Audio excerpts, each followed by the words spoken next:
महाभारत के दानवीर कर्ण, जिन्होंने कभी अपनी जिंदगी में किसी को खाली हाथ नहीं लौटाया, लेकिन मृत्यु के बाद जब वो स्वर्ग पहुंचे तो उन्हें सोना चांदी मिला पर अन्न नहीं। उनकी आत्मा भूखी रह गई क्योंकि जीवन भर उन्होंने दान तो किया पर अपने पितरों के लिए श्राद्ध विधि कभी नहीं की थी। तब इंद्र देवता ने उन्हें धरती पर वापस भेजा कि वो अपने पूर्वजों का कर्तव्य पूरा कर सके। मृत्यु एक ऐसा खेल है जहाँ पे पल भर में सब कुछ बदल जाता है। शरीर तो यहीं मिट्टी में मिल जाता है पर आत्मा वो अपने साथ ले जाती है एक यात्रा, एक ऐसी यात्रा जो ना जाने कहाँ तक ले जाती है। गरुड़ पुराण जैसे प्राचीन ग्रंथों में वर्णन है, जब अंतिम घड़ी आती है तब घने अंधेरे से एक यमदूत आता है, उनकी लाल आंखें, लंबे नाखून और एक भयंकर सी मुस्कान के साथ, और फिर वो मृत्यु शव पर बैठे व्यक्ति की आत्मा को खींचकर प्रलय द्वार तक ले जाता है। लेकिन एक यात्रा केवल प्रलय द्वार तक नहीं होती, एक यात्रा धरती पर भी होती है, जिसे हम कहते हैं श्राद्ध।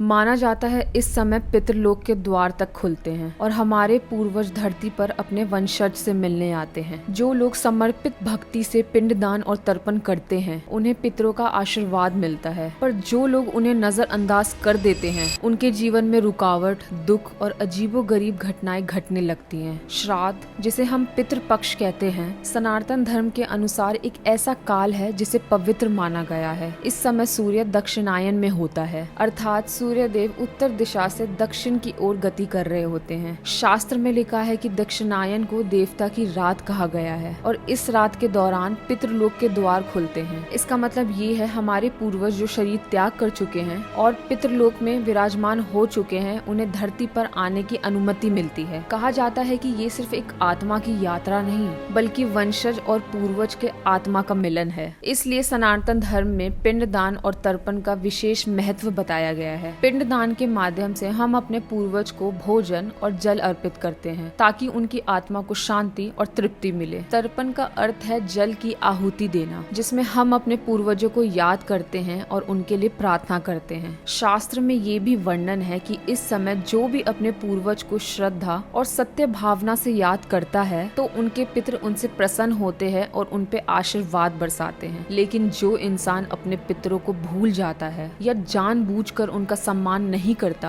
उनके जीवन में दुख, रुकावट और अजीबोगरीब घटनाएं बढ़ने लगती हैं। गरुड़ पुराण में स्पष्ट लिखा है कि जो अपने पितरों को भूलकर अपने जीवन में मगन रहता है उसके बुरे कर्म रास्ते में बढ़ जाते हैं। इसलिए सनातन धर्म के अनुसार पितृपक्ष एक परंपरा नहीं बल्कि एक आत्मिक कर्तव्य है। यह एक समय है जब आत्मा और वंशज के बीच का पर्दा पतला हो जाता है और दोनों लोग एक दूसरे से जुड़े होते हैं। सनातन धर्म में पितृपक्ष का महत्व अत्यंत गहरा है। मनुस्मृति के अनुसार पितृ ऋण से शुद्धि बिना व्यक्ति देव और ऋषि के ऋण से मुक्ति नहीं पाता, यानी हर व्यक्ति 3 ऋण के साथ जन्म लेता है, पितृ ऋण, देव ऋण और ऋषि ऋण। और पितृ ऋण से मुक्ति पाने का सबसे बड़ा मार्ग है श्राद्ध और पितृपक्ष में क्रिया। महाभारत में एक प्रसिद्ध कथा है कर्ण की। मृत्यु के बाद जब कर्ण की आत्मा स्वर्ग लोक पहुंची तो उन्हें सोना, गहना, धन की प्राप्ति हुई, लेकिन जल और भोजन की नहीं। आश्चर्य में उन्हें इंद्रलोक से पूछा, मुझे सोना चांदी सब कुछ मिल रहा है पर भोजन और जल क्यों नहीं? तो इंद्र देवता ने कहा, जीवन भर तुमने दान तो किया लेकिन अपने पितरों का श्राद्ध और तर्पणा नहीं किया, इसलिए तुम्हें भोजन और जल नहीं मिल रहा। कर्ण ने उनसे प्रार्थना की और इंद्र देवता ने उन्हें 15 दिन के लिए धरती पर भेजा ताकि वो अपने पितरों का श्राद्ध कर सके। तब से ये समय पितृपक्ष कहलाया, जिसमें हम अपने पितरों का भोजन, तर्पणा और पिंडदान करते हैं।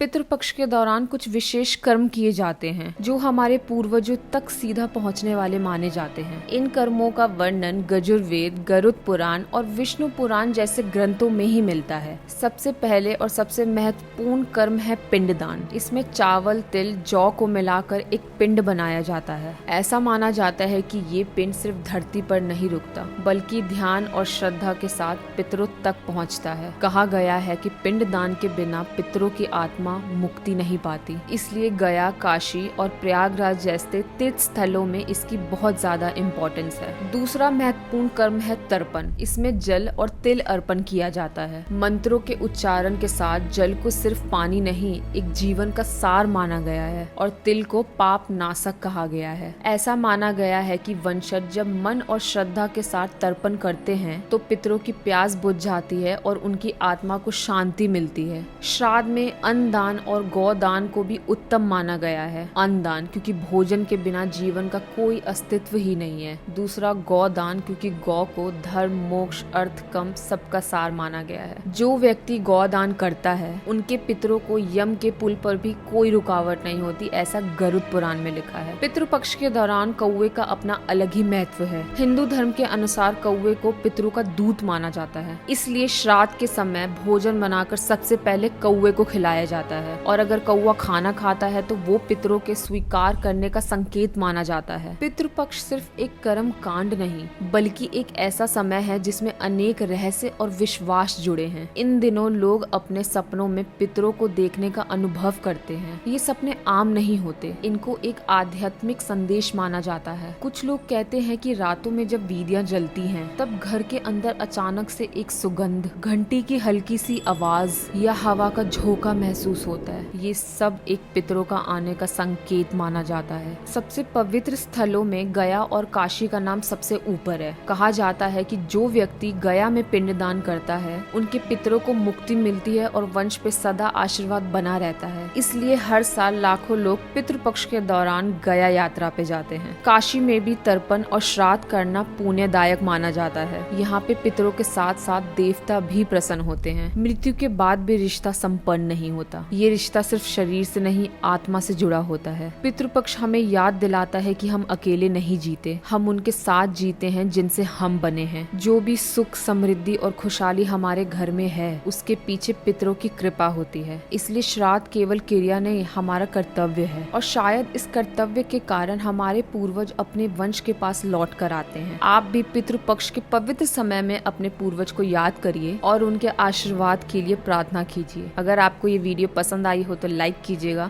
अपने दोस्तों के साथ शेयर कीजिएगा और ऐसे ही रहस्य और कहानियाँ सुनने के लिए सब्सक्राइब करना मत भूलिएगा।